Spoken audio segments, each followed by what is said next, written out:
Brainfeed magazine invites schools for ET TechX from December 5th to 7th at High-Techs, Hyderabad.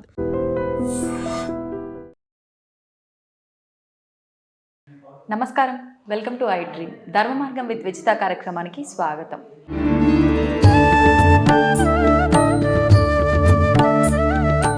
కోటి దీప ప్రభలలో స్వామి కోనేటి నీటి అలలలో శతకోటి భక్తుల నయనములలో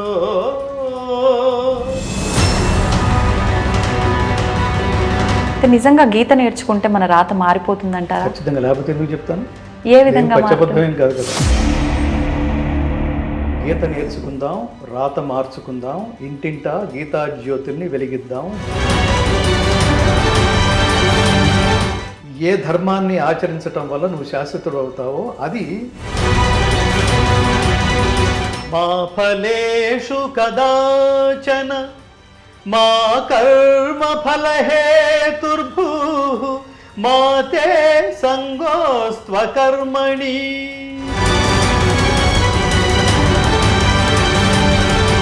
రాత్రి ఏం చదివావో అదే ఎగ్జామ్లో వస్తే రాస్తావో, లేకపోతే లేదు. జస్ట్ లైక్ దట్, అంత ఈజీగా ఉండాలి. భగవద్గీతని ఇంట్లో తెచ్చి పెట్టుకుంటే మనం వాడకుండా తీయకుండా అసలు ఓపెన్ చేసి చదవకుండా పెడితే కూడా చాలా రకాల ఫలితాలు వచ్చే అవకాశం ఉంటుంది. అవన్నీ మూఢనమ్మకాలు కానీ, బట్ భగవద్గీత ప్రయోజనం పూజ గదిలో పెట్టుకుని దండం పెట్టుకుని వెళ్ళిపోవడం కాదు. ఆ మూఢత్వం నుంచి బయటికి రండి. భగవద్గీత అంటే అర్థం ఏమిటి? అంటే గీత నేర్చుకో, జీవితాన్ని మార్చుకో అనే ఒక ప్రవచనాల ద్వారా, మాటల ద్వారా మనందరినీ గీత నేర్చుకోవడంపై ఆసక్తి కలిగేలా మాట్లాడుతూ ఉంటారు. వారెవరో కాదండి, గీత జ్ఞాన ప్రవచన ప్రచారకర్త డాక్టర్ ఎల్వి గంగాధర శాస్త్రి గారు. ఇప్పుడు వారితో మాట్లాడి మరిన్ని విషయాలు, మంచి మంచి విషయాలు, మన సనాతన ధర్మం గురించి అయితే ఏంటి, భగవద్గీత యొక్క గొప్పతనం గురించి అయితే ఏంటి, నిజంగా గీత నేర్చుకోవడం వల్ల మనలో ఎటువంటి మార్పులు వస్తుంటాయి, సాధారణంగా ప్రతి ఒక్కరు కూడా చెప్తూ ఉంటారు గీత నేర్చుకోవటం వల్ల, గీతను ఆచరించడం వల్ల మన జీవితంలో చాలా రకాల మార్పులు జరుగుతూ ఉంటాయని. నిజంగా ఎటువంటి మార్పులు జరుగుతూ ఉంటాయి, ఇలాంటి మరిన్ని విషయాలు ఇప్పుడు వారితో మాట్లాడి తెలుసుకునే ప్రయత్నం చేద్దాం. నమస్కారం అండి. నమస్కారం తల్లి, ఆయుష్మాన్ భవ. థ్యాంక్ యూ అండి. భగవద్గీత, గీత నేర్చుకుంటే నిజంగా మన రాత మారిపోతుంది అని చెప్పి మీరు చాలా సందర్భాల్లో చెప్పిన సందర్భాలు ఉన్నాయి. అయితే నిజంగా గీత నేర్చుకుంటే మన రాత మారిపోతుంది అంటారా? ఖచ్చితంగా, లేకపోతే ఎందుకు చెప్తాను? ఏ విధంగా? పచ్చబద్ధమేం కాదు కదా. ఎలా మారుతుందంటే, ఈ క్యాప్షన్ అర్థం ఏమిటంటే, అసలు అర్థం, లక్ష్యార్థం ఏమిటంటే, గీత నేర్చుకుందాం, రాత మార్చుకుందాం, ఇంటింటా గీతా జ్యోతుల్ని వెలిగిద్దాం, భారతీయ సనాతన ధర్మ జ్యోతులై ప్రకాశిద్దాం అని చెప్తుంటాం. భగవద్గీత ఫౌండేషన్ తరఫు నుంచి మేము ఎక్కడికి వెళ్ళి భగవద్గీత గాన ప్రసంగాలు చేసిన, ప్రవచనాలు ఇచ్చిన. గీత నేర్చుకుందాం, ఇక్కడ నేర్చుకోవడం అంటే అర్థం ఏంటంటే, గీత అంటే జీవన గీత, మరణ గీత కాదు. అంటే జీవితానికి ఉపయోగపడేది. ఎలా జీవితం గడిపితే అది ఉన్నతమైన జీవితం అవుతుందో, ఉత్తమమైన జీవితం అవుతుందో, మనం వెళ్ళిపోయిన తర్వాత కూడా ప్రజలు మనల్ని గుర్తుపెట్టుకుంటారో, ఈ లోకం గుర్తుపెట్టుకుంటుందో, కృష్ణుని గుర్తుపెట్టుకున్నట్టు, అర్జునుని గుర్తుపెట్టుకున్నట్టు, ధర్మాన్ని అనుష్ఠించి ప్రపంచానికి చెప్పి 11,000 సంవత్సరాలు రాజ్యపాలన చేసిన రామో విగ్రహవాన్ ధర్మ, రాముడు ఆచరించినట్టు, ఇవన్నీ ధర్మాలు. అలా ఏ ధర్మాన్ని ఆచరించటం వల్ల నువ్వు శాశ్వతుడు అవుతావో అది భగవద్గీత రూపంలో ప్రపంచ మానవాళికి, కులాలకి, మతాలకి, జాతులకి, దేశాలకి, కాలాలకి అతీతంగా అర్జునుని నిమిత్తంగా చేసుకుని ప్రపంచ మానవాళికి బోధించిన శ్రీకృష్ణ పరమాత్మ బోధించింది ఇగో ఈ భగవద్గీత. ఇది నేర్చుకోవడం అంటే అర్థం ఏమిటంటే, ఊరికే బట్టి పట్టేయటం కాదు. 700 శ్లోకాలు బట్టి పట్టేసి మార్కులు తెచ్చేసుకుని, లేదా ప్రైజుల్లో ఫస్ట్ ప్రైజ్, సెకండ్ ప్రైజ్ అని గెలిచేసుకుని అక్కడితో అమ్మాయి అయిపోయింది అనుకుంటే అది నేర్చుకోవడం కాదు. పేరు కోసం అబ్బేబే, దాని లక్ష్యం అది కాదు. నేను పిల్లలు స్టూడెంట్స్ కూడా చెప్తుంటాను, స్టూడెంట్స్ కూడా మీరు ర్యాంకుల కోసం చదవకండి అన్న, జ్ఞానం కోసం చదవండి, నాలెడ్జ్ కోసం చదవండి. ర్యాంకుల కోసం చదివితే ఏంటంటే స్ట్రెస్ వస్తుంది. నాలెడ్జ్ కోసం చదివితే ఇంక జీవితమే మీరు రిటైర్మెంట్ టైంలో కూడా 60 ఏళ్ళు 70 ఏళ్ళు దాటినా కూడా అప్పుడు 10th క్లాస్లో ఆ ఇంగ్లీష్ మాస్టర్ చెప్పిన పాఠం చెప్పు, తెలుగు మాస్టర్ చెప్పిన పాఠం చెప్పు అంటే టక్కన రెక్కలకు చేసుకుని చెప్పేయగలడు. ఎవడు చెప్పగలడంటే కేవలం జ్ఞానం కోసం మాత్రమే స్కూల్కి వెళ్ళేవాడు, కాలేజీకి వెళ్ళేవాడు. సో అలాంటి వాళ్ళు మనకి ఈ సమాజంలో చాలామంది కనిపిస్తారు. జ్ఞానం కోసం మాత్రమే, మార్కుల కోసం, ఉద్యోగాల కోసం, ర్యాంకుల కోసం కాదు జీవితం అంటే అని చెప్పిన వాళ్ళే మనకి మన సామాన్య పరిభాషలో చెప్పాలంటే ఎన్టీ రామారావు గారు, అక్కినేని నాగేశ్వరరావు గారు, వీళ్ళు వాంగ్మయాలకి, ఘంటసాల వెంకటేశ్వరరావు గారు, పాత రోజుల్లో సముద్రాల గారు లాంటి, నారాయణ రెడ్డి గారు లాంటి, మహాకవి శ్రీశ్రీ గారు లాంటి ఇట్లాంటి మహాత్ములు అనమాట. వాడు జ్ఞానం జ్ఞానం జ్ఞానం, వాడు కాంపిటీషన్స్ సమాజంలో. ఆయన అంత మాట రాశాడు, అంత గొప్ప పాట రాశాడు, అంత గొప్పగా యాక్ట్ చేశాడు, అంత గొప్ప భాషని ఉచ్చరించాడు. మనం కూడా వాళ్ళ బ్లెస్సింగ్స్ తీసుకునేట్టుగా, వాళ్ళ ఆశీస్సులు తీసుకునేట్టుగా మనం కూడా ఆ భాషలో అలా ఉండాలి, లేదా ఆ నటనలో అలా ఉండాలి. అట్లా రెఫరెన్స్ ఆఫ్ హిందూయిజం అంటే సనాతన ధర్మానికి రెఫరెన్స్ ప్రపంచానికి ఒక గొప్ప మహానుభావుడు ఉన్నాడు ఈ దేశంలో, స్వామి వివేకానంద. సో ఇలా గుర్తు పెట్టుకునేట్టుగా నీ జీవితం కొనసాగించాలంటే భగవద్గీత నేర్చుకోవాలి. నేర్చుకోవడం అంటే దాని ప్రతి పదానికి, ఇది జాగ్రత్తగా వినండి, ప్రతి పదాన్ని మనం నేర్చుకుంటూ అర్థం చేసుకున్న దాన్ని ఆచరించే ప్రయత్నం చేస్తూ, ఆచరించే ప్రయత్నంలో నువ్వు నెంబర్ 1 స్థానంలో ఉంటూ, వాడు ఆచరించే మాట్లాడతాడరా అని ప్రపంచం అనుకోవాలి. దానికి ఇన్స్పిరేషన్, దానికి స్ఫూర్తి కూడా శ్రీకృష్ణ పరమాత్మే. ఆయన ఏమని చెప్తాడంటే, ఈ లోకంలో నేను పొందదగింది కానీ పొందవలసింది కానీ నాకేం లేదు, అయినా సరే నేను కర్మలు చేస్తూనే ఉన్నా. ఎందుకంటే నాలాంటి వాడే చేయకపోతే అంతటి వాడే చేయలేదు, మనం ఎందుకు చేయాలి అని చెప్పి లోకం నన్ను అనుసరించి, నన్ను ఫాలో అయ్యి సర్వనాశనం అయిపోతుంది. దానివల్ల లోకం తారుమారవుతుంది. అందుకని నాకు అవసరం లేకపోయినా, నాకు ప్రయోజనం లేకపోయినా నేను కర్మని ధర్మబద్ధంగా అనుష్ఠిస్తున్నా. మేము మీకు ఇన్స్పిరేషన్ ఇవ్వడం కోసం. సో అందుకని కృష్ణుడి నుంచి, భగవద్గీత నుంచి మనం నేర్చుకోవాల్సిన ఏంటంటే, ఎవడైతే ఆచరిస్తాడో వాడు మాత్రమే చెప్పడానికి అర్హత ఉంది, వాడికి మాత్రమే చెప్పడానికి అర్హత ఉంది. ఎవడైతే ఆచరించి మాట్లాడతాడో వాడి వాక్కుకు మాత్రమే పదునుంటుంది. డైలాగ్ భలే చెప్పాడరా అనుకుంటారు, అంతవరకే. డైలాగ్ చెప్పడం కాదు, నువ్వు ఇటురా అంటే అటు వచ్చేయాలి సమాజం అంతా. అట్లా రావాలంటే నువ్వు ఆ తపస్సులో ఉండాలి, నువ్వే అది అయిపోవాలి. చాందోగ్యోపనిషత్తు చాలా గొప్ప మాట అంటుంది, తత్వమసి అంటే దానికి లౌకికమైన అర్థం, పారమార్థికమైన అర్థం రెండు ఉంటాయి. తత్వమసి అంటే తత్ అదే, త్వం నీవు, అసి అయి ఉన్నావు, నువ్వే అదే అయి ఉన్నావు. పారమార్థికంగా ఏమిటంటే నువ్వే దేవుడు అని అర్థం, నువ్వే దేవుళ్ళలాగా అయిపోవాలి. లౌకికమైన అర్థం ఏమిటంటే నువ్వు ఏ పని అయితే చేస్తున్నావో ఆ పని రెఫరెన్స్ తోనే నిన్ను పిలవాలి. గంగాధర శాస్త్రి గారు మీరు భగవద్గీత అని పిలవాలి, లేకపోతే ఇంకా నేను అక్కడ ఆ జర్నీ చేయకూడదు, అక్కడ నాకు తపస్సు లేదని అర్థం. నేను ఘంటసాల గారి పాటలు పాడే రోజుల్లో ఆ పాటలు పాడుతున్నప్పుడు, ఆ కార్యక్రమంతో అయిపోయిన తర్వాత ప్రజలు ప్రశంసించడంతో పాటు నేను ఎక్కడికి వెళ్ళినా సార్ మీరు ఘంటసాల గారు అట్లా అంటుండేవాడు. అదే రిఫరెన్స్. అంటే మీరు దాని యోగం అంటాం, యుజ్యతే ఇది యోగ. యోగం అంటే కలయిక. ఈ కలయికలో రెండు, లౌకికంగా కలయికేమో నీ పనితో కలిసిపోయి ఉండాలి, పనే నువ్వైపోయి ఉండాలి, ఆ పనితోనే నువ్వు పిలువబడాలి. అల్టిమేట్ గా వీడు కారణ జన్ముడు రా, దానికోసమే పుట్టాడు అనిపించుకునేట్టుగా ఆ కర్మను ఆచరించాలి. అది అంతేగాని శాలరీల కోసం నాన్సెన్స్ ఇదంతా. ఈ యాక్టింగ్ చేయకండి, ఏదో చేసాం వీడి మొహానికి ఇదే ఎక్కువ అనుకుంటూ ఉద్యోగాలు చేస్తుంటారు చూడండి, వీడిచ్చే శాలరీకి ఇదే ఎక్కువ. అది లోయర్ లెవెల్ కర్మ అంటారు దాన్ని. సో అల్టిమేట్ లెవెల్ కర్మ ఏంటంటే నువ్వు ఇచ్చే శాలరీతో నాకు సంబంధం లేదు, నేను నిరంతరం అదే తపస్సులో ఉంటా. ఓకేనా?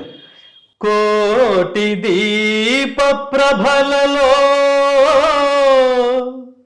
స్వామి కోనేటి నీటి అలలలో శతకోటి భక్తుల నయనములలో తెప్పపై వేంచేయు తిరుపతి రమణ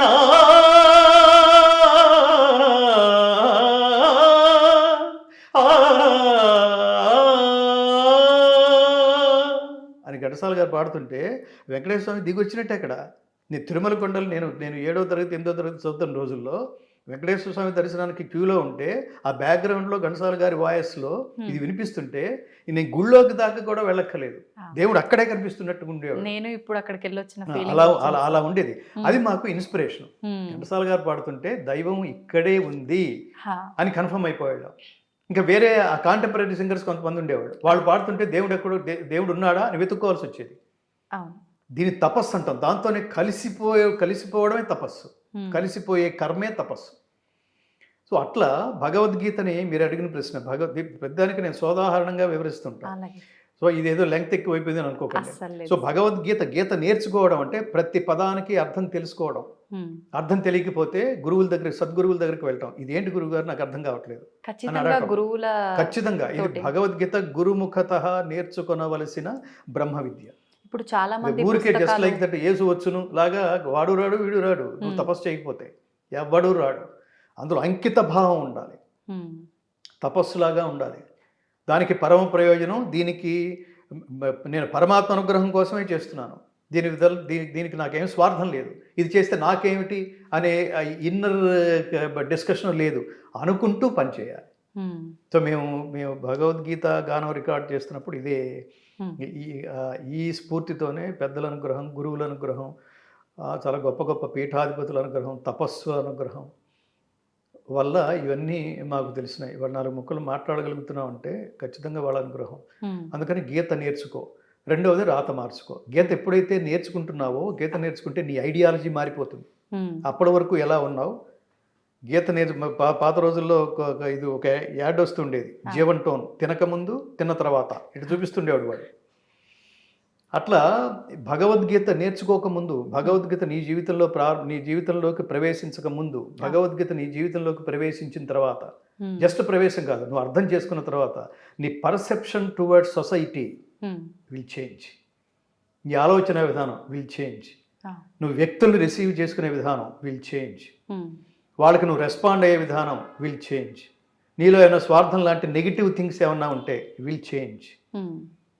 అలా అంత ఉంటుంది. సో గీత నేర్చుకుంటే అలా నీ రాత మారినట్టే. రాత అంటే ఏమిటి? నీ గమనం, నీ ఫ్యూచరు, నీ ఆలోచన విధానం ఇవన్నీ మారినట్టే. కాబట్టి అందుకోసం ఏం చేయాలంటే ఇంటింటా గీతా జ్యోతుల్ని వెలిగించండి తల్లులారా అని మీలాంటి తల్లులకి నమస్కారం చేసి రిక్వెస్ట్ చేస్తుంటాం. అవునండి. తండ్రి పాలన, తల్లి లాలన. తల్లే చెప్తుంది, ఒరే వాడు మీ నాన్నరా అని పరిచయం చేయాలన్నా తల్లే చెప్పాలి, భాష పరిచయం చేయాలన్నా తల్లే చెప్పాలి, సంస్కారం అంటే ఏమిటో పిల్లలకి తెలియచేయాలన్నా తల్లే చెప్పాలి. అందుకనే పిల్లలు చెడిపోతే ఏమంటారు, ఏ తల్లి కిందరా బాబు వీడిని. తల్లి పెంపకం. పిల్లాడు బాగుపడితే ముందు నీ తల్లి ఎవరో చెప్పు నాన్న, ఆ తల్లి పాదాలకు నమస్కారం చేస్తాను, ముందు కృతజ్ఞతంతా ఆ తల్లికే చెల్లించాలి. తల్లికి అంత బాధ్యత ఉంది, అంత బాధ్యత ఉంది. అందుకని ఈ విషయం గట్టిగా చెప్తుంటాం. ఎందుకు గట్టిగా చెప్పాలి, మామూలుగా చెప్పొచ్చు కదా అని అడగచ్చు.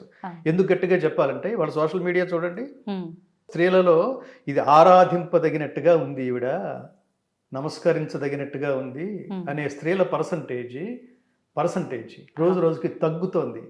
అసలు అంటే మనం 4 అడుగులు దిగజారితే అవకాశాలు వచ్చేస్తాయి, 4 బూతు మాటలు మాట్లాడితే అవకాశాలు పెరుగుతాయి, ఇంకోటి ఎవడో దరిద్రుడితో మనం ఇంటర్వ్యూ చేయించుకుంటే ఇంకా అవకాశాలు పెరుగుతాయి, పలానా దాంట్లో అవకాశాలు వస్తాయి అనే చెత్తా చెదారం పబ్లిసిటీ, నెగిటివ్ పబ్లిసిటీ లాంటివి మన జీవితంలోకి ప్రవేశింపజేసుకోవడం ద్వారా అంటే ఈ దురదృష్టకరమైన లక్షణాలు పెరుగుతున్నాయి స్త్రీ జాతులు. అది ఆందోళన కలిగించే విషయం. అప్పుడు వాళ్ళ పిల్లలకి ఏం చెప్పగలరు? సమాజానికి ఇచ్చే సందేశం ఏమిటి? ఎలాగైనా బతికేచ్చు అని చెప్పడమా? ఎలాగైనా బతకాలా, ఈ పద్ధతిగా బతకాలని చెప్పాలా? పద్ధతిగా బతకాలి. అది దానికోసం భగవద్గీత చెప్పాలి. ఏ శ్లోకం ఏం చెప్తోంది? ఏది నేర్చుకున్న తర్వాత జీవితం నిజంగా సెటిల్ అయినట్టు, ఏది నేర్చుకున్న తర్వాత జీవితం పరిపూర్ణమైనట్టు, ఏది నేర్చుకున్న తర్వాత జీవితం మనం వెళ్ళిపోయిన తర్వాత కూడా మన గురించి ప్రపంచం గౌరవంగా అలా మాట్లాడుకుంటున్నట్టు.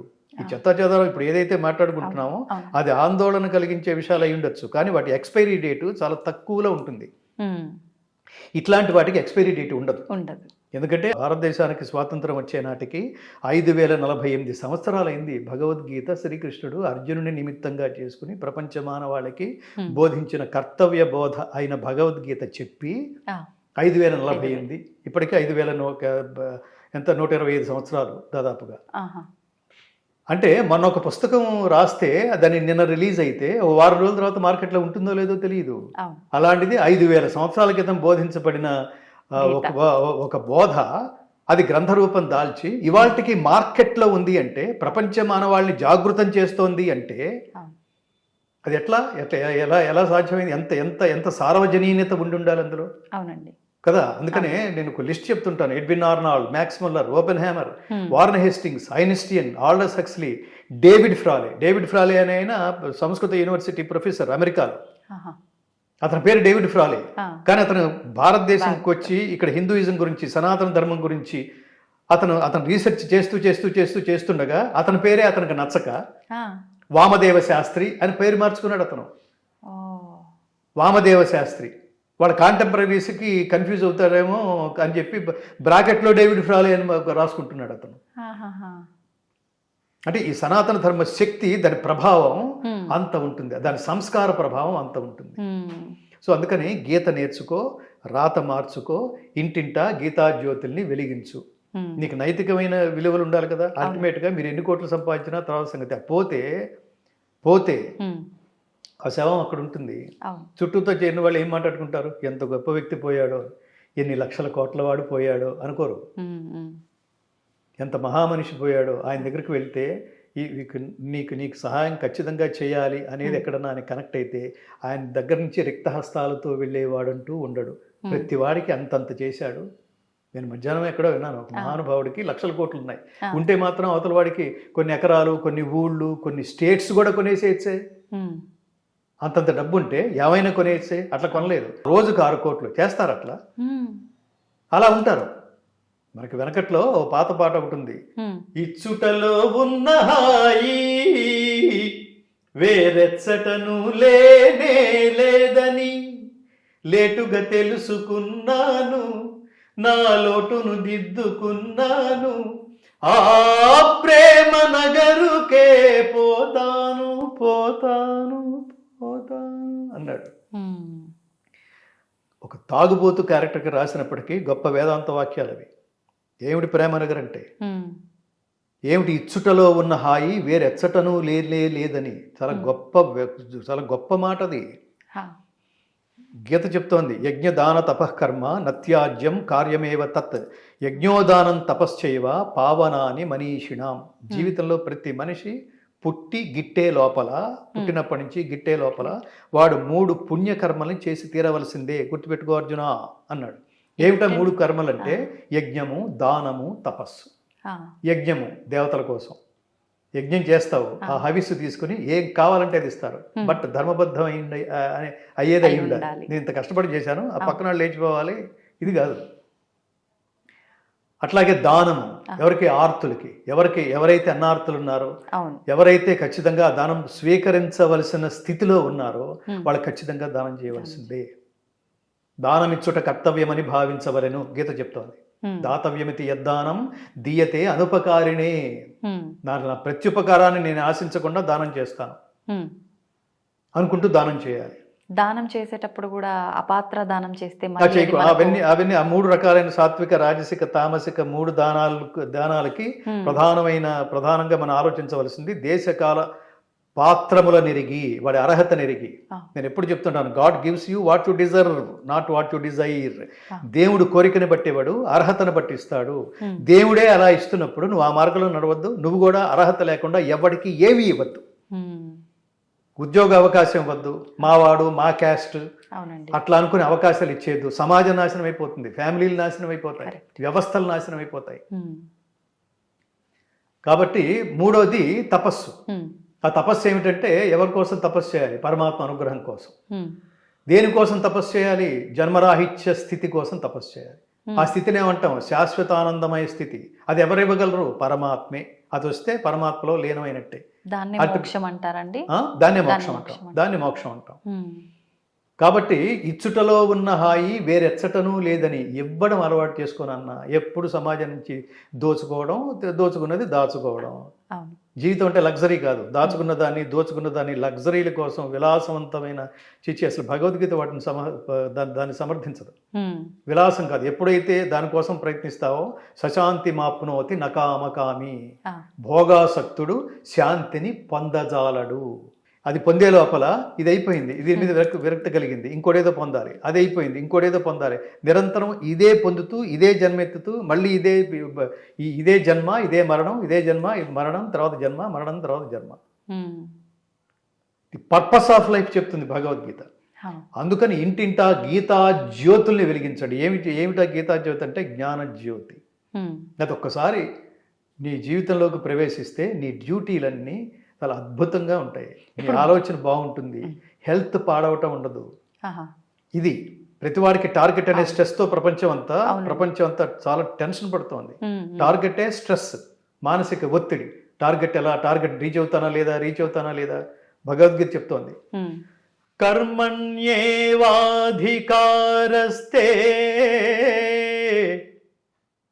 మా ఫలేషు కదాచన మా కర్మ ఫలహేతుర్భూః మా తే సంగోస్త్వకర్మణి.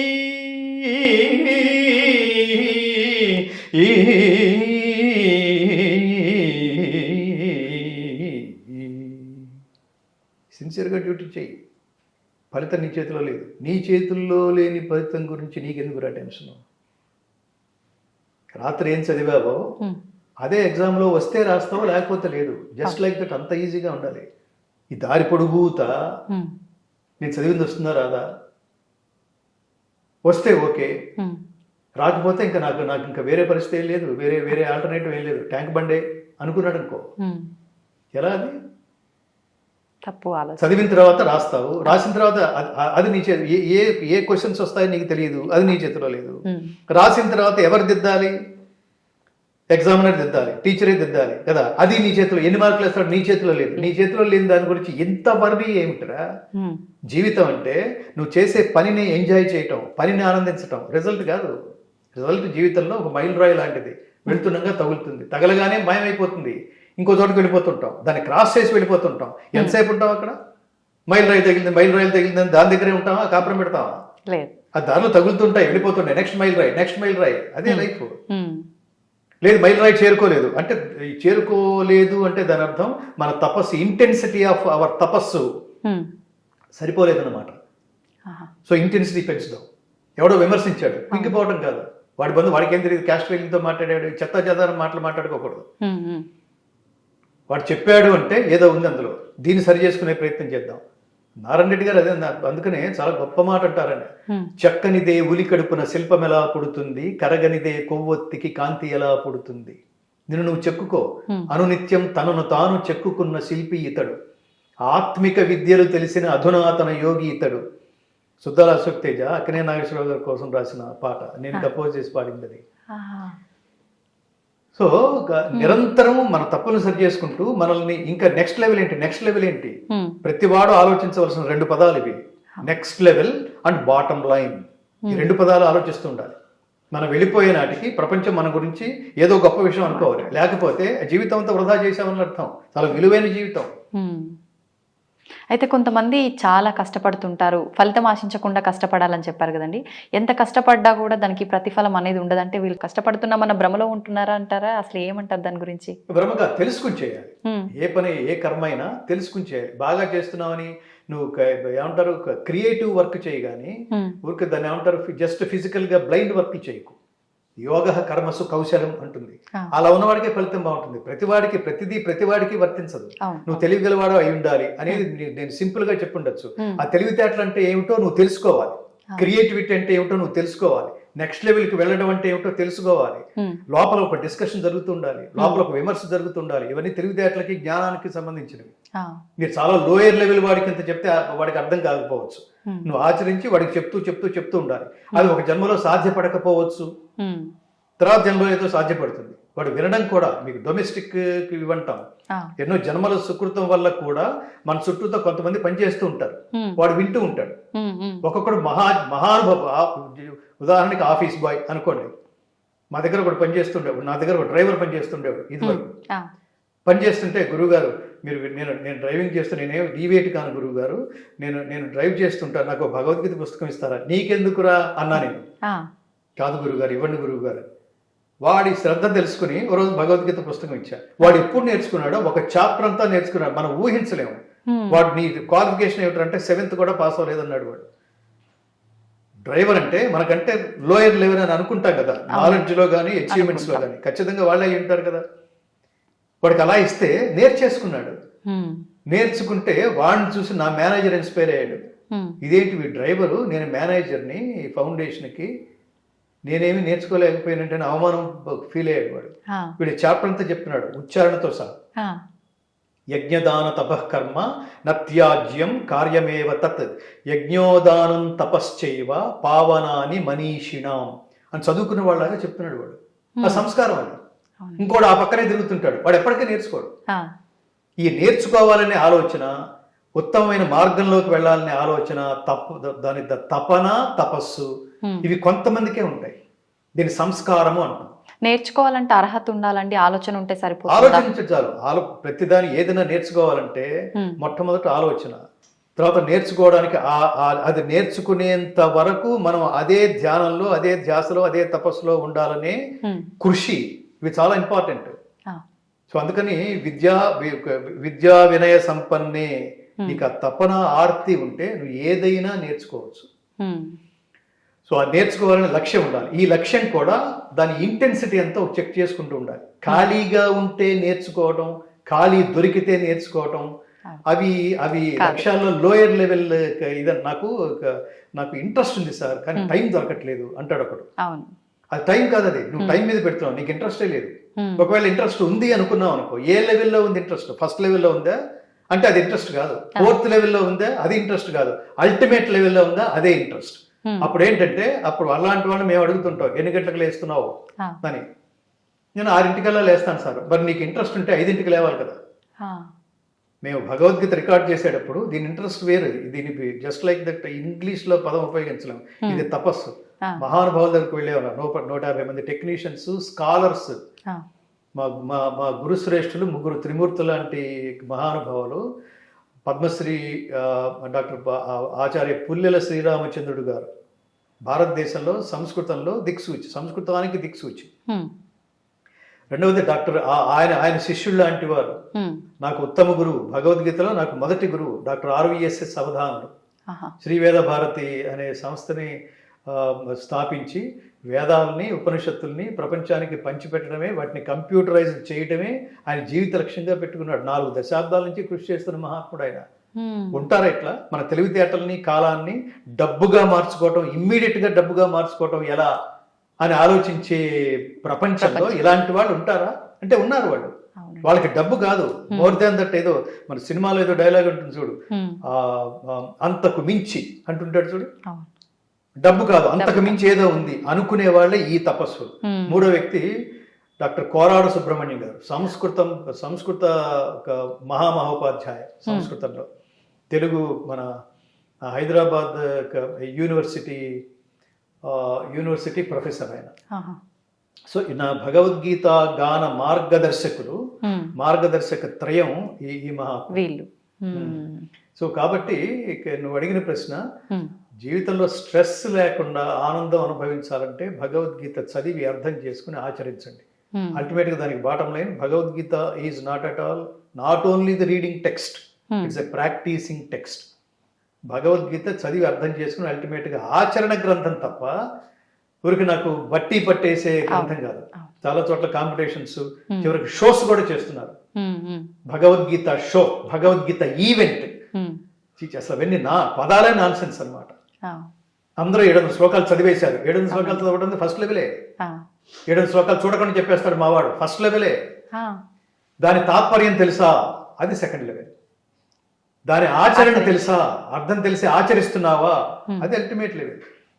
దాని ప్రచారం కూడా చేస్తున్నావా, ఇంకా నీకు నమస్కారం చేయాలి జాతి. నీ వయసుతో సంబంధం లేదు అప్పుడు. అయితే ఇప్పుడు చాలామంది పేరుకు మాత్రం గీత పుస్తకాలు తెచ్చి ఇంట్లో పెట్టుకుంటారు. అలా ఒక షో లాగా, లేదంటే పూజా రూమ్లో పెట్టి 2 అగరబత్తీలు తిప్పామా, పూజ చేసామా, ఈ రకంగా మాత్రమే పెడుతూ ఉంటారండి. నిజంగా అలా భగవద్గీతని ఇంట్లో తెచ్చి పెట్టుకుంటే, మనం వాడకుండా, తీయకుండా, అసలు ఓపెన్ చేసి చదవకుండా పెడితే కూడా చాలా రకాల ఫలితాలు వచ్చే అవకాశం ఉంటుంది చెప్పంటారు కదా. అవన్నీ మూఢనమ్మకాలు కానీ, బట్ భగవద్గీత ప్రయోజనం పూజ గదిలో పెట్టుకుని దండం పెట్టుకుని వెళ్ళిపోవడం కాదు. ఆ మూఢత్వం నుంచి బయటికి రండి. భగవద్గీత అంటే అర్థం ఏమిటి? మనకు లాజికల్గా మాట్లాడదాం. ఎవరు చెప్పారు? కృష్ణుడు. ఎవరికి చెప్పాడు? అర్జునుడు. ఏం చేశాడు? ఏమిటది? కర్తవ్య బోధ. నువ్వు ఏం చేయాలో వాటుడు. ఇప్పుడు మన సినిమాలో డైలాగ్ ఉంటుంది, కాలు మీద కాలేసుకుని హీరో. ఇప్పుడు చెప్పండి అబ్బాయిలో వాటుడు వాట్ నాటుడు అని. ఆ వాటుడు వాట్ నాటుడుల సంకలనమే భగవద్గీత. జీవితంలో ఏం చేయాలి, ఏం చేయకూడదు, ఇది ఖచ్చితంగా అత్యంత ఆవశ్యకమైన సబ్జెక్టా కాదా ఇది? అవునండి. తస్మాత్ శాస్త్రం ప్రమాణంతే కార్యాకార్య వ్యవస్థితౌ జ్ఞాత్వా శాస్త్ర విధానోక్తం కర్మకర్తు మిహార్హసి.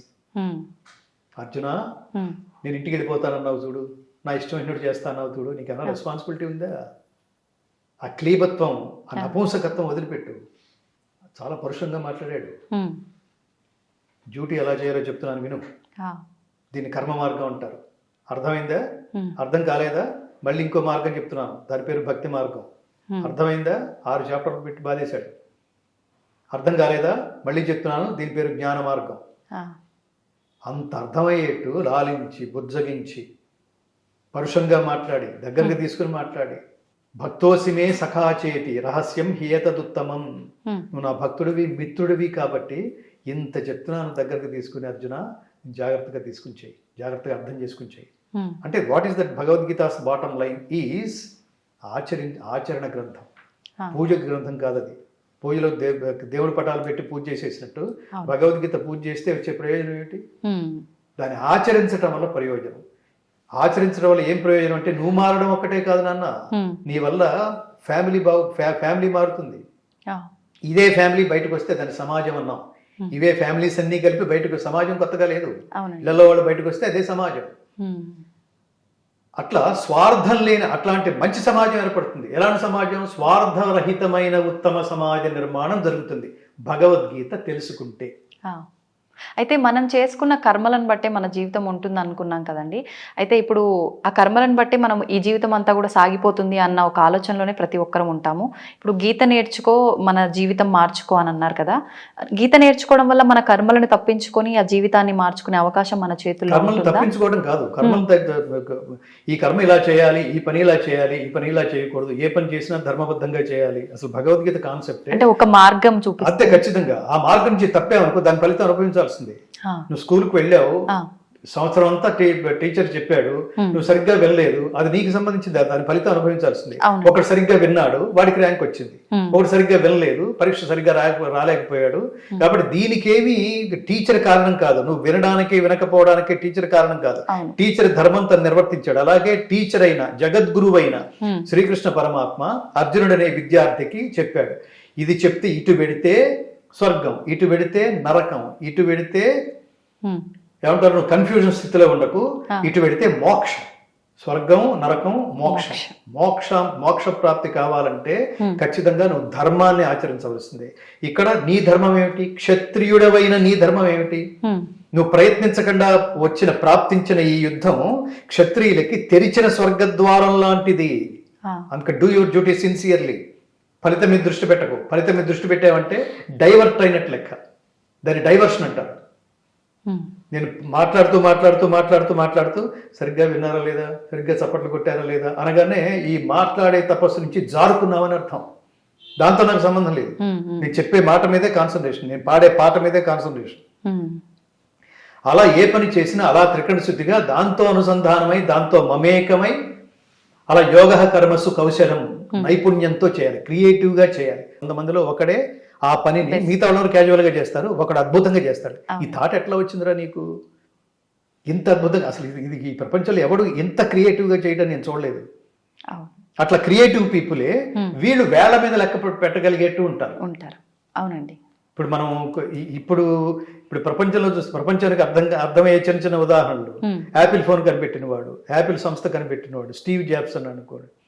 అసలు టచ్ చేస్తే కదలటం ఏంటి? ఫోన్ టచ్కి రెస్పాండ్ అవ్వటం ఏంటి? అంత ముందు వరకు నొక్కి నొక్కి నొక్కి నొక్కి వేళ్ళు నొప్పులు పెట్టేవి.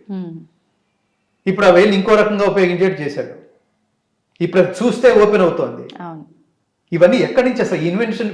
మన వాళ్ళు ఎప్పుడో చేసేసిన ఇన్వెన్షన్స్. ఒక మంత్రం వల్ల తలుపు తెచ్చుకుంది, అలా చూడడం వల్ల తలుపు తెచ్చుకుంది. ఇప్పుడు అదే మనం ఎంటర్ అవుతుంటే తలుపు తెచ్చుకుంటే దాన్ని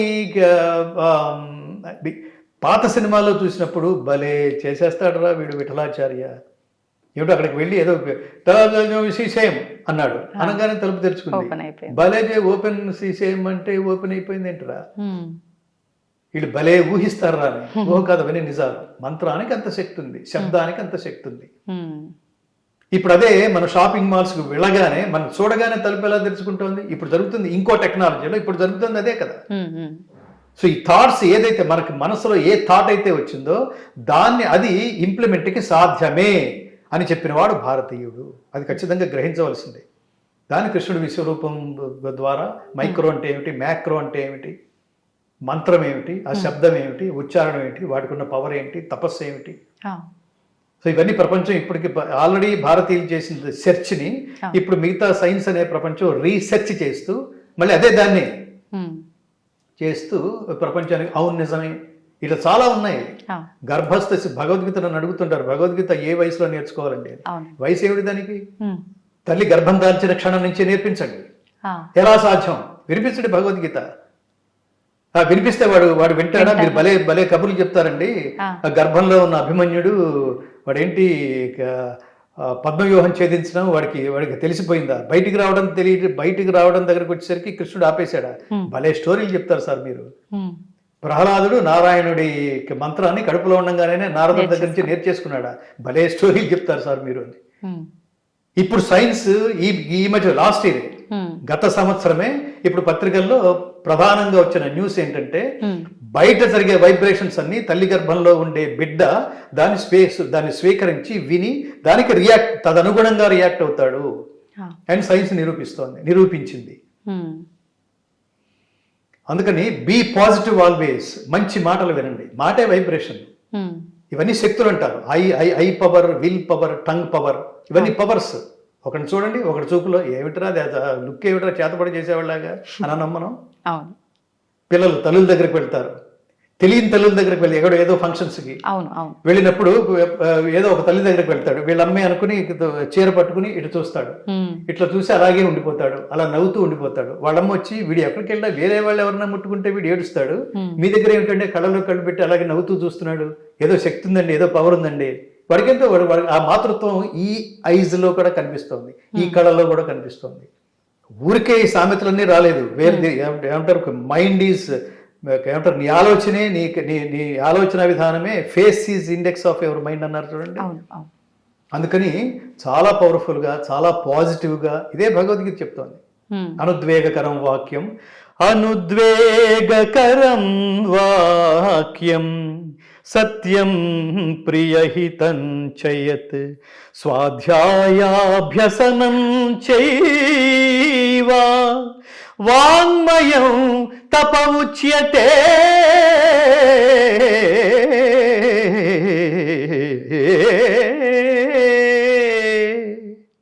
ఇతరుల మనస్సులో నొప్పింపనిది సత్యము, ప్రియము, హితము అయిన భాషణము, వేదాధ్యయనమునర్చుట వాచిక తపస్సు అని చెప్పబడును. Just try to spend your valuable time at least half an hour a day ఆధ్యాత్మికం మీద కాన్సన్ట్రేట్ చేయండి. అది జీవితాన్ని ఎంత ఎంత ఎంత ఉన్నత స్థితికి తీసుకెళ్తుందో, ఎంత మన మన మన మన జీవితం మన ఆత్మశక్తిని ఎంత పెంచుతుందో. మీరు మాట్లాడితే చేయాల్సిందే, మీరు మాట్లాడితే సమాజం కదలాల్సిందే, మీరు మాట్లాడితే ఇంట్లో పిల్లలు వినాల్సిందే, మీరు మాట్లాడితే అలా అలా అలా ఊగొడుతూ అక్కడే ఉండిపోవాల్సిందే. ఇది ఎప్పుడంటే పాజిటివ్నెస్ ఉండటం వల్ల. అది ఇప్పుడు మీరు ఇందాక అన్నారు చూడండి, ఎలా ఎలా ఎలా మారుతుంది. పూజ గదిలో పెట్టేస్తే సరిపోతుంది అంటే మీరు దాన్ని ఒక్క పేజీ తెరవండి, రోజుకొక శ్లోకం అధ్యయనం చేయండి, రోజుకొక శ్లోకం మీరు ఏమంటారు ఉచ్చరించండి, నేర్చుకోండి, తాత్పర్యంతో సహా నేర్చుకోండి. తర్వాత పిల్లవాడికి నేర్పించడం ప్రారంభించండి. మీకు టైం ఉందా లేదా, ఇంట్రెస్ట్ ఉందా లేదా. టైం ఉందని నేను అడగను, నాన్ సెన్స్ అది. మీకు ఇంట్రెస్ట్ ఉందా లేదా, ఇంట్రెస్ట్ ఉంటే టైం అదే దొరుకుతుంది. మీకు చిన్న చిన్న ఉదాహరణలు చెప్తాను. నేను ఆస్ట్రేలియా వెళ్ళాను. ఆస్ట్రేలియా వెళ్తే అక్కడ పవన్ వజ్జల అని ఒక మహాత్ముడు ఉన్నాడు. ఆయనకి ఎందుకు అనిపించింది అంటే మనుష్యానాం సహస్రేషు, కోట్ల మందిలో ఒక మహానుభావుడికి ఈ ఆలోచన ఏదో కలుగుతుంది. పవన్ వజ్జల సిడ్నీలో ఉంటాడు ఆయన. మా ఆస్ట్రేలియా మొత్తం మీ భగవద్గీత ఈ ప్రవచనం వినిపించాలి స్వామి అన్నాడు. తపన పడ్డాడు, తపస్సు చేశాడు. అతనిలో ఆర్తి చూసి తప్పకుండా వస్తాను స్వామి అన్నా. అక్కడి నుంచి సిడ్నీ, బలారట్, బ్రిస్బెయిన్, ఇట్లా కొన్ని ప్రదేశాలు వెళ్ళాం. వెళితే అక్కడ చూసిన దాదాపుగా అందరి ఇళ్లలోనూ ఈ ఆధ్యాత్మికమైన టచ్ లేకపోతే ఎవరు ఆ కార్యక్రమాలకు రారు, అందరిలోనూ ఉన్నట్టే. కానీ ఒక ఇంటికి వెళితే వాళ్ళ పిల్లలకి చిన్న గురుగారు, ఒకసారి ఈ వీడియో చూస్తారు, గురుగారు ఆర్తిగా, ఆ తల్లి పేరు హిమబిందు, బ్రిస్బేన్లో ఉంటుంది. గురుగారు ఆర్తిగా కళ్ళ నిండా నీళ్లతో, మా పిల్లల శ్లోకాలు ఒక్కసారి వింటారా? పిల్లలు పసిగుడ్డులు వాళ్ళు, వాళ్ళకి చిన్నప్పటి నుంచి నేర్పిస్తుంది అనమాట, అదే పనిలో ఉందన్నమాట.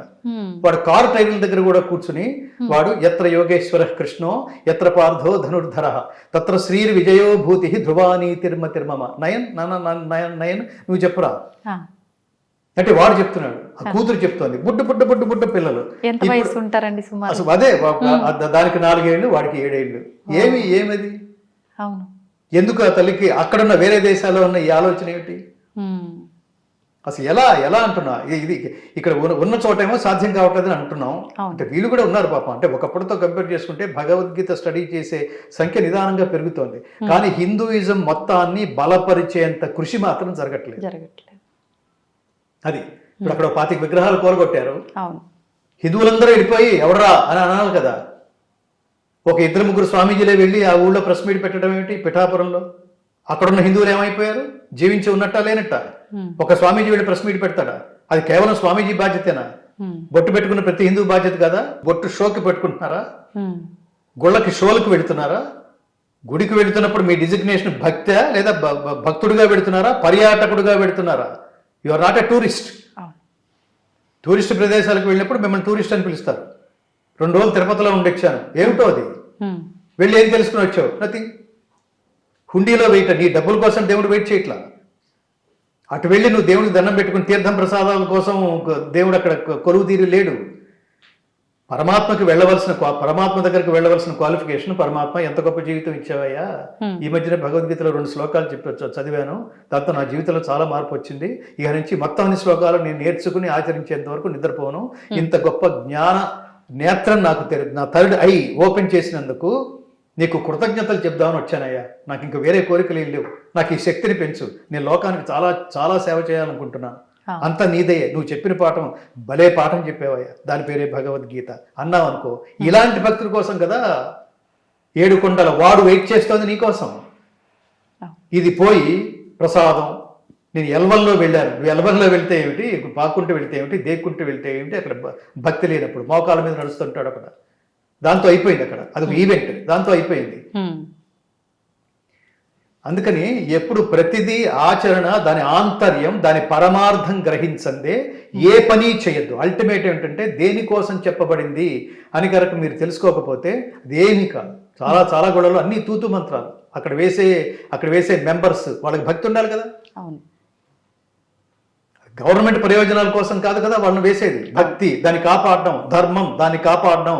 ధర్మానికి ఎక్కడన్నా నష్టం జరుగుతుంటే, గ్లాని హాని జరుగుతుంటే అక్కడ ప్రత్యక్షం అవటం. లేదా హిందూయిజం పైన ఎవడు పడితే వాడు ఇష్టం వచ్చినట్టు మాట్లాడుతుంటే నాకు చాలా ఆశ్చర్యం ఏమిటంటే, హిందువులకి కొండంత అండ తిరుమల కొండ అనుకుంటాం మనం. అలాంటిది ఆ కొండ నుంచి, ఆ దేవస్థానం నుంచి, ఆ కమిటీ నుంచి ఏనాడు ఒక్క ఖండన వెలువడదండి. సనాతన ధర్మం మీద ఎవడిష్టంటాడు వాడు మాట్లాడుతున్నాడు, ఇవాళ ఫలానా వాడు మాట్లాడాడు, దాన్ని మేము తీవ్రంగా ఖండిస్తున్నాం, ఇలాంటివి మాట్లాడడానికి వీలు లేదు అని తిరుమల కొండ నుంచి ఒక ఖండన రాదండి. ఎక్కడ ఖండన వస్తే వాడిని బీజేపీ అని మాట్లాడతారా? ఎక్కడ ఖండన వస్తే ఆర్ఎస్ఎస్ అని మాట్లాడతారా? ఎక్కడ ఖండన వస్తే భగవద్గీత ఫౌండేషన్ నుంచి ఒక ఖండన వెలువడింది, అది ఓకే మీ ఖండన చూసాం సార్. ఇంత క్యాజువల్ అయిపోయింది లైఫ్. నీ తండ్రిని కాపాడుకున్నట్టు, నీ తల్లిని కాపాడుకున్నట్టు, నీ వ్యవస్థను కాపాడుకున్నట్టు, నీ వ్యాపారాలను కాపాడుకున్నట్టు, నీ బిడ్డల్ని కాపాడుకున్నట్టు, నీ ఆరోగ్యాన్ని కాపాడుకున్నట్టు, నీ invisible mother is a religion. నేను అసలు నిజానికి ఆ పదం ఉచ్చరించడానికి కూడా నాకు ఇష్టం ఉండదు. ఇది మతం కాదు, ధర్మం. మతం అంటే ఒక వర్గానికి చెందింది మాత్రమే. ధర్మం అంటే సార్వజనీనమైనది. ఎవడు మాట్లాడితే ప్రపంచం అంతా భలే మాట్లాడేటరా కరెక్ట్ అంటారో అది ధర్మం. అదే భగవద్గీత. మిగతా మత గ్రంథాల్లాగా కాదు. చాలామంది తెలియని వాళ్ళు, దాని పట్ల ఏమాత్రం జ్ఞానం లేని వాళ్ళు మాట్లాడతారు. ఈ ప్రపంచంలో గ్రంథాలన్నీ, ఆధ్యాత్మిక గ్రంథాలన్నీ సమానం, దేవుళ్ళందరూ సమానం, మా ఐడియాలజీ అన్ని నాన్ సెన్స్. అది నాన్ సెన్స్. భగవద్గీత దగ్గరికి నేను చెప్తుంటాను, 1,00,000 కిలోమీటర్ల దగ్గర కూడా ఏ గ్రంథం రాలేదు. అది నేను సహేతుకంగా నిరూపిస్తాను. ఇది సర్వమానవాళి శ్రేయస్సు కోరుకుంటూ, శ్రేయస్సుని కాంక్షిస్తూ అర్జునుడు అనే విద్యార్థిని అడ్డం పెట్టుకుని ఇప్పుడు ధర్మం అంటే ఏమిటో ప్రపంచానికి బోధించవలసిన సమయం ఆసన్నమైంది అని పరమాత్మ అనుకుని అర్జునుడికి బోధించింది. అర్జునుడి ద్వారా ప్రపంచానికి చెప్పదలుచుకుంది. అది సర్వశ్రేయస్సు, సర్వమానవాళి శ్రేయస్సు కోసం. యద్యదాచరతి శ్రేష్ఠః తత్తదేవేతరో జనః సయత్ ప్రమాణం కురుతే లోకస్తదను వర్తతే.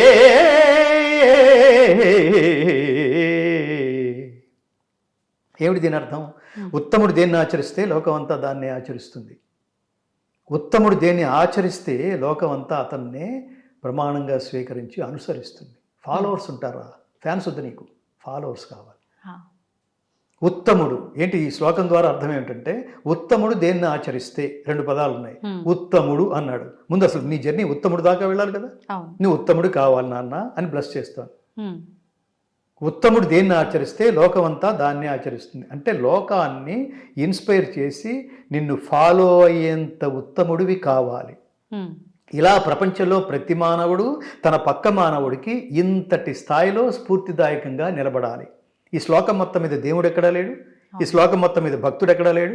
ఈ శ్లోకం మొత్తం మీద రిలీజియన్, మతం అనేది ఎక్కడా లేదు. ఎవరు చెప్పారు? శ్రీకృష్ణ పరమాత్మ అనే జగద్గురువు చెప్పాడు. ఎవరికి? దాన్ని యథాతథంగా అర్థం చేసుకుని ఆచరించగలిగే లక్షణాలు, ఆ క్వాలిటీస్ ఉన్న అర్జునుడికి చెప్పాడు. కొంతమందికి చెప్తాం, నువ్వు చెప్పింది వాడికి అర్థం కాదు, తద్విరుద్ధంగా అర్థమవుతుంది వాడికి. ఎరా బాగున్నావా అంటే అదేదో సినిమాలో బ్రహ్మానందం గారు అంటాడు చూడండి, మేమెందుకు బాగుంటామండి, మీరే బాగుంటారు, మాకేమో షుగరు బీపీ మాకు లేని రోగం అంటూ లేదండి మా ఫ్యామిలీలో, మీరు ఒక్కళ్ళే బాగుంటారంటే నేనే ఉన్నాను సార్ అంటాడు వాడు. సో తద్విరుద్ధంగా ఆ మార్గంలో నువ్వు ఏదైతే బోధిస్తున్నావో తద్విరుద్ధంగా అర్థం చేసుకోకుండా ఏదైతే చెప్తున్నావో దాని ఆంతర్యాన్ని, దాని లక్ష్యాన్ని గ్రహించే స్థాయిలో అర్థం చేసుకోవటం, అది జీవుడికి ఉండవలసిన లేదా ఉత్తమ విద్యార్థికి ఉండవలసిన ప్రధానమైన లక్షణం. అందుకని కాన్సన్ట్రేట్ చేసి విను. ఏ పని చేసినా త్రికరణ శుద్ధిగా చెయ్యి. నో డైవర్షన్,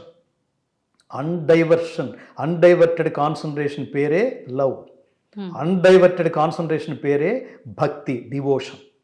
ప్రేమకి డివోషన్కి ఏం తేడా ఏం లేదు. మనిషిని ఇష్టపడితే అది ప్రేమ, మనిషి దైవాన్ని ఇష్టపడితే అది భక్తి. ఈ రెండిట్లో శాశ్వతమైంది ఏదంటే అది ఇది పరమాత్మ అనే కాన్సన్ట్రేషన్, పరమాత్మ అనే జర్నీ ఏదైతే ఉందో అది. ఇవన్నీ పోతాయి, ఏజ్ వల్ల పోతుంది. అప్పుడు బాగుంది, ఇప్పుడు బాగుండలేదు. అప్పుడు మలి తీగలాగా ఉంది, ఇప్పుడు కరెంటు తీగలాగా అయింది. అందుకని వీడికి నచ్చలా. అప్పుడు ఒక రకంగా ఉంది, ఇప్పుడు ఒక రకంగా ఉన్నాడు, ఇప్పుడు నచ్చలా. సో ఈ రిపర్కేషన్స్ అన్నీ ఉంటాయి. మనిషిని ఇష్టపడ్డాం, కానీ అది అట్లా ఉండదు. అది ఖచ్చితంగా దైవం ఒకటే చెప్తాడు, ఒకటే వింటాడు. అదే ధర్మం. నువ్వు చేసేది ప్రతిదీ చూస్తుంటాడు. వాడి పేరు సీసీ కెమెరా, పరమాత్ముడి పేరు. సర్వతః పాణిపాదం తత్ సర్వతోక్షి శిరోముఖం సర్వతః శృతిమల్లోకే సర్వమావృత్య తిష్ఠతి. దేవుడు ఎక్కడున్నాడు అంటే సర్వత్రా ఉన్నాడు. సర్వత్రా అంటే సర్వత్రా ఎలా ఉన్నాడు అంటే సర్వతః పాణి పాదం తత్, వాడి చేతులతో, పాదాలతో, ఊరువులతో, శిరస్సులతో, ముఖాలతో, కర్ణాలతో సర్వత్రా వ్యాపించి ఉన్నాడు. ఏం చేస్తున్నా చూస్తున్నాడు, ఏం చెప్పినా వింటున్నాడు. అందుకని వాడు లోపల ఉన్నాడు, బయట ఉన్నాడు, అంతటా ఉన్నాడు. ఇందుగలడు అందులో ఏడని సందేహం వలదు, చక్రి సర్వోపగతుండెందెందు వెతికి జూచినా అందందే గలడు. మరి అంతటా ఉన్నప్పుడు ఆలయాల్లోకే ప్రత్యేకించి వెళ్ళి దర్శనాలు చేసుకోవడం ఇదంతా దానికి సింపుల్ సమాధానం, నీ కాన్సన్ట్రేషన్ కోసం అదంతా. అక్కడ ఏదో ఉందంటే వెళ్తాం. మనిషి నేచర్ అది. ఆ దేవాలయంలో దేవుడున్నాడు అనుకోవటం భక్తి, దేవుడు సర్వత్రా వ్యాపించి ఉన్నాడు అనుకోవటం జ్ఞానం. భక్తితో మొదలవ్వాలి ముందు. వాడికి ఇవన్నీ లెవెల్స్ అంటాం. అక్కడికి వెళ్తే ఏమిటోరా నాకేదో ఇప్పుడు ఈ తపస్సు, ఈ పదాలన్నీ పోయినాయి కదా, అక్కడ ఏమిటో ఆ వైబ్రేషన్స్ ఏంటో అక్కడ వాళ్ళందరూ చదువుతుంటే గణానాంత్వా అని చదువుతుంటే ఆ వైబ్రేషన్ ఏంటోరా నాకు చాలా పవర్ఫుల్గా ఉందంటాడు. ఇంగ్లీష్లో చెప్తే కానీ వీడికి సాటిస్ఫాక్షన్. అవునండి. అందుకని దేవాలయంలో దేవుడు ఉన్నాడు అనుకో, అందులో ఏం దోషం లేదు. పరమాత్ముడు రకరకాల రూపంలో సర్వత్రా వ్యాపించి ఉన్నాడని చెప్పినప్పుడు అక్కడ మాత్రం ఎందుకు ఉండడు? కానీ అక్కడే ఉన్నాడు అనుకోకు, అక్కడే ఆగిపోకు. దేవుడు సర్వత్రా ఉన్నాడు, నీలో ఉన్నాడు, నాలో ఉన్నాడు, అంతటా ఉన్నాడు. తనికెళ్ళ భరణ్ గారు మాట అంటాడు చూడండి, నీలోన శివుడు కలడు, నాలోన శివుడు కలడు. అవును. జాతస్య హి ధ్రువో మృత్యుః ధ్రువం జన్మ మృతస్య చ తస్మాద్ అపరిహార్యేర్ధే నత్వం శోచితుమర్హసి నత్వం శోచితుమర్హసి. గొప్ప జీవిత పాఠం చెప్పాడు. ఆ మరణం నత్వం, జాతస్య హి ధ్రువో మృత్యుః అనే పదం తీసుకుని, శవాల దగ్గర పెట్టేసేవాడు. అవునండి. భగవద్గీత ఫౌండేషన్ చేసిన దశాబ్దాల కృషి ఫలితంగా ఇప్పుడు చాలా చోట్ల పెట్టట్లేదు. అది సమాజంలో ఆ చైతన్యం వచ్చినందుకు పరమాత్మ ఈ మార్గం ద్వారా నాతో చాలా విప్లవాత్మకంగా చెప్పించినందుకు నేను చాలా చాలా రుణగ్రస్తుడై ఉంటాను. చాలా వరకు పోయింది. ఇంకా కొంత పర్సంటేజ్ ఉంది, అది పోవాల్సి ఉంది. అది కాలక్రమేణా డెఫినెట్గా పోతుంది. హిందువులే మేల్కొన్నారు. భగవద్గీత జీవన గీత, మరణ గీత కాదు. అక్కడ మాత్రమే పెట్టకూడదు. అక్కడ పెట్టాలనుకుంటే జీవితంలో అన్ని చోట్ల పెట్టండి, అప్పుడు అక్కడ కూడా పెట్టండి. అంతేగాని దానికే సంకేతం అన్నట్టుగా, మరణాలకి సంకేతం అన్నట్టుగా అక్కడ పెట్టరాదు. ఎందుకంటే దానికోసం ఉద్దేశింపబడలేదు. ఎవడో పోయినప్పుడు శ్రీకృష్ణుడు భగవద్గీత చెప్పలేదు, బతుకున్నప్పుడే చెప్పాడు. బతుకున్నప్పుడే భగవద్గీత విని ఆచరించి తరించరా అని చెప్పాడు. అలాంటిది శవం దగ్గర ఆ చెవులు పక్కన పెట్టి, తల దగ్గర దీపం పెట్టి, ఈ పక్కన భగవద్గీత పెడితే వాడు ఉత్తిష్ట లే అంటున్నాడు కృష్ణుడు. ఏం లేస్తాడు వాడు? సో అది పర్పస్లెస్ అనమాట. అది అందుకని ఏ పని చేసినా ఎందుకు పెడుతున్నావో తెలుసుకోండి, ఎందుకు వింటున్నామో తెలుసుకోండి. అందుకని అది ఎప్పుడు వినాలంటే జీవితం ప్రారంభ దశలోనే వినాలి. కాబట్టి జాతస్య హి ధ్రువో మృత్యుః అంటే పుట్టిన వానికి మరణము తప్పదు. ఒక పాఠం చెప్పాడు దేవుడు. ఇందులో 3 పాఠాలు చెప్తున్నాడు. పుట్టిన వానికి మరణము తప్పదు అంటే నువ్వు పోవడం కన్ఫర్మ్డ్. నువ్వు పోవడం కన్ఫర్మ్డ్. ఎప్పుడు పోతావో తెలియదు, ఎప్పుడు పిలిపించుకుంటానో తెలియదు, ఎప్పుడు లేపేస్తానో తెలియదు. ఇదంతా నీ కర్మ మీద ఆధారపడి ఉంటుంది. అందుకని సత్కర్మ చెయ్యి, లోకం కోసం చెయ్యి, స్వార్థం మాని చెయ్యి, నిస్వార్థంగా చెయ్యి, లోకహితం కోసం చెయ్యి, క్రియేటివ్గా చెయ్యి.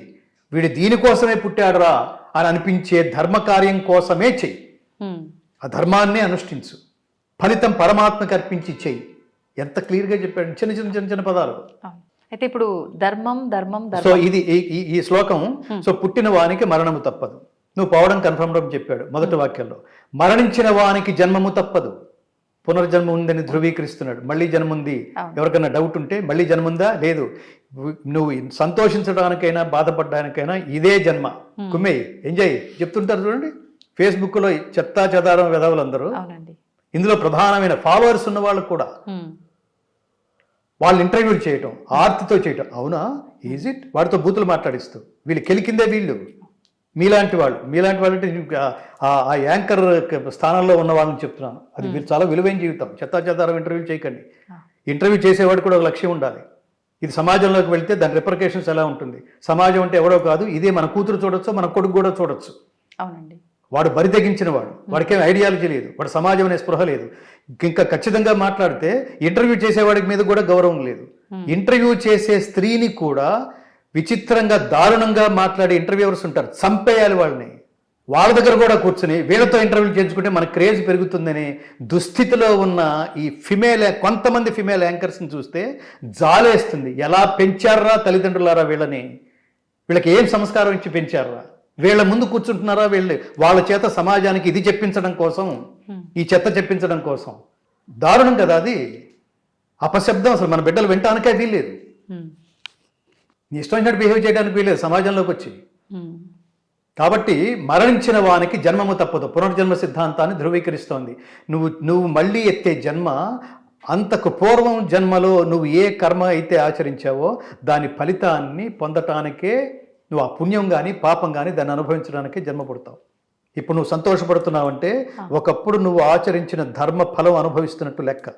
ఇప్పుడు నువ్వు బాధపడుతున్నావంటే ఒకప్పుడు నువ్వు ఆచరించిన దుష్కర్మ ఫలితం అనుభవిస్తున్నట్టు లెక్క. ఎవరిని అడగక్కర్లేదు ఎందుకు నాకు ఈ పరిస్థితి ఇలా ఉంది. కానీ పూజలు చేస్తే అవుతుందా, యజ్ఞాలు చేస్తే అవుతుందా, ఇంకోటి ఏదో ధరిస్తే అవుతుందా? అసలు మూలం ఎక్కడుంది? రూట్ ఏంటి? ఆ చెయ్యకు. మూడోది, అనివార్యమగు ఈ విషయమును గూర్చి శోకింపతగదు. జన్మ నీ చేతిలో లేదు, ఎవరికి పుట్టాలో నీ చేతిలో లేదు, వాడు వేస్తాడు. శుచీనాం శ్రీమతాంగేహే యోగ భ్రష్టోభిజాయతే. గొప్ప కర్మ చేశావు అయితే సంపన్నుల గృహంలో జన్మిస్తాడు, లేకపోతే యోగుల కుటుంబంలో జన్మిస్తాడు. ఈ 2 జన్మల్లో మహోత్కృష్టమైంది యోగుల కుటుంబంలో జన్మించడం. వాడు పుడుతూనే వేదం వింటుంటాడు, మంచి జ్ఞానం తెలుసుకుంటాడు. శ్రీమంతుల గృహంలో వీడు పుడుతూనే ఆ ఎంజాయ్మెంట్లు, ఆ డబ్బు, దాన్ని అనుభవించడానికే పుడతాడు,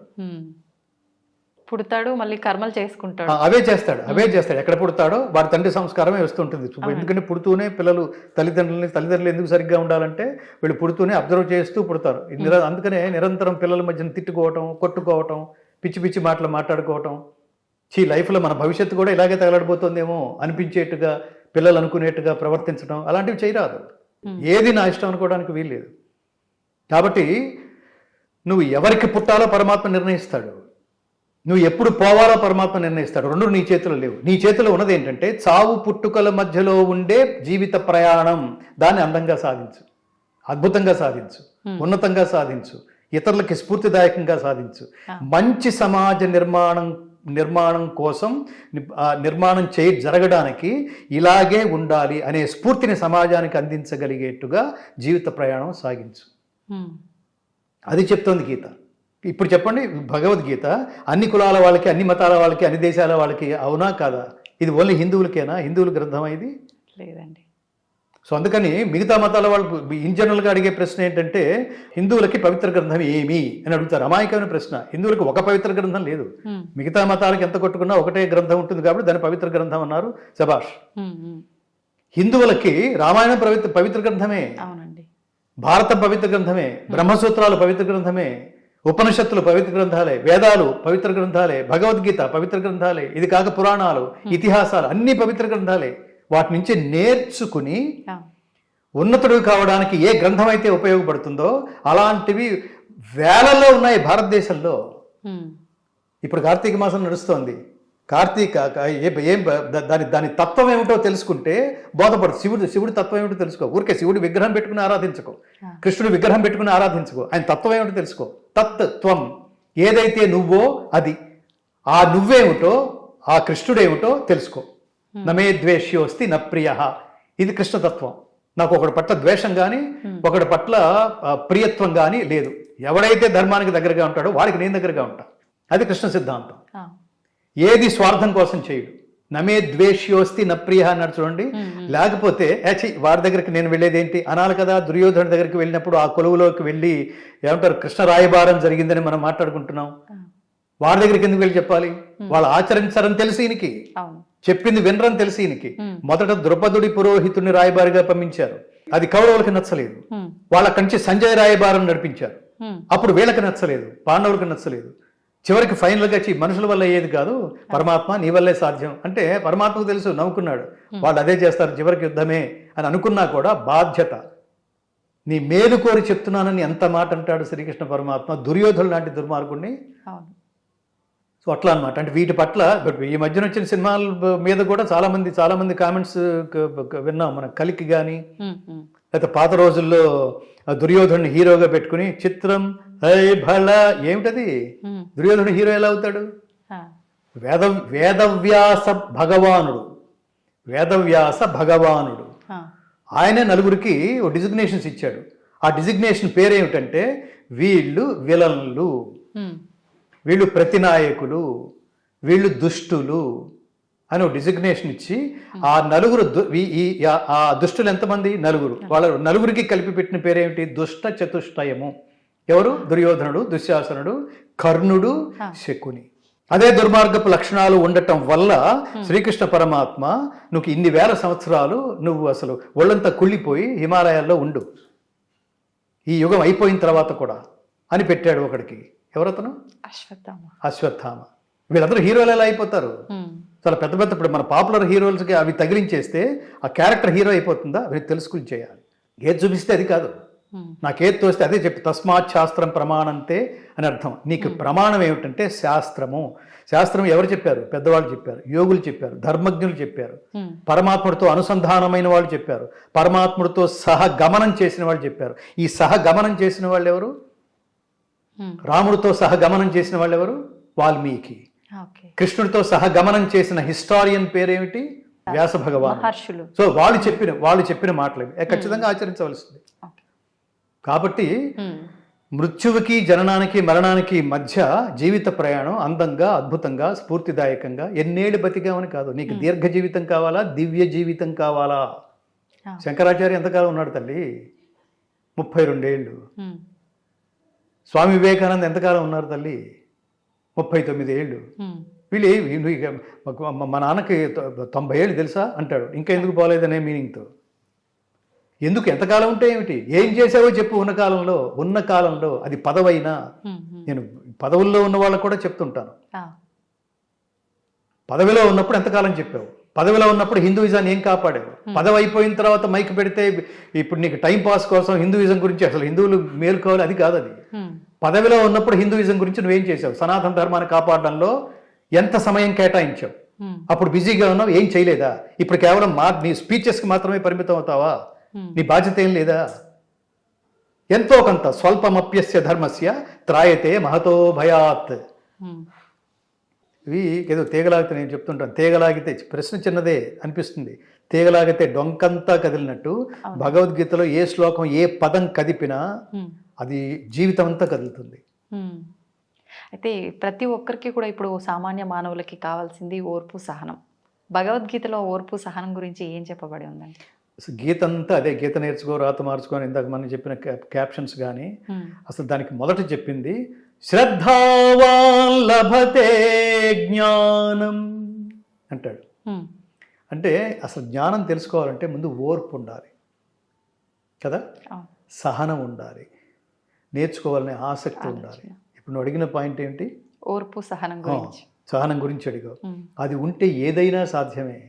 థామస్ ఆల్వా ఎడిసన్ మనం కొన్ని ఉదాహరణలు చెప్తుంటాం. వాటిల్లో 1000 సార్లు అతను ఫెయిల్ అవుతుంటే చుట్టూతా ఉన్న స్నేహితులు, ఒరే బల్బు వెలగటం ఏమిట్రా, అది ప్రపంచానికి కాంతి ఇవ్వడం ఏమిటి, నీకేమన్నా పిచ్చి పట్టిందా, అసలు థాటే రాంగ్ అంటే లేదు లేదు లేదు లేదు థాట్ వచ్చింది అంటే అదేదో జరుగుతుందిరా, ఇది ఏంటో కాన్ఫిడెన్స్. ఏంటా కాన్ఫిడెన్స్ అని అడిగారు. ఇన్ట్యూషన్ అన్నాడు అతను. నేను కనెక్ట్ అవుతున్నాను, నా లక్ష్యానికి కనెక్ట్ అవుతున్నాను, ఇవాళ కాకపోతే రేపు అని. 1001సారి సక్సెస్ అవుతాడని ప్రపంచం ఊహించగలదా?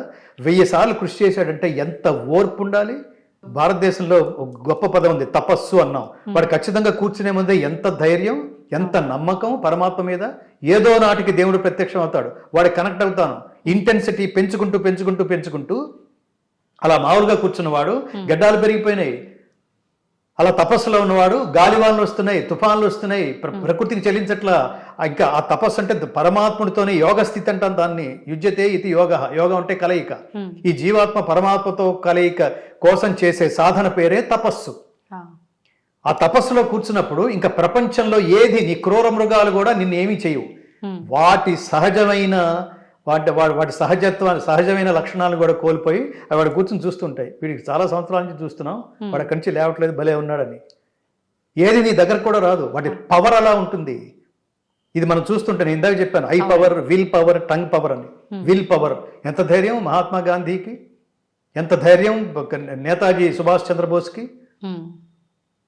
నీ జీవితంలో ఇష్టమైన పదాలు 3 చెప్పండి. నేను నేతాజీని అడిగితే ఆయన దేశం దేశం దేశం అంటున్నాడు. ఆయన వాడు కలిసిపోయారు. ఎప్పటికైనా వస్తుంది. మరి వచ్చిందా రాలేదా?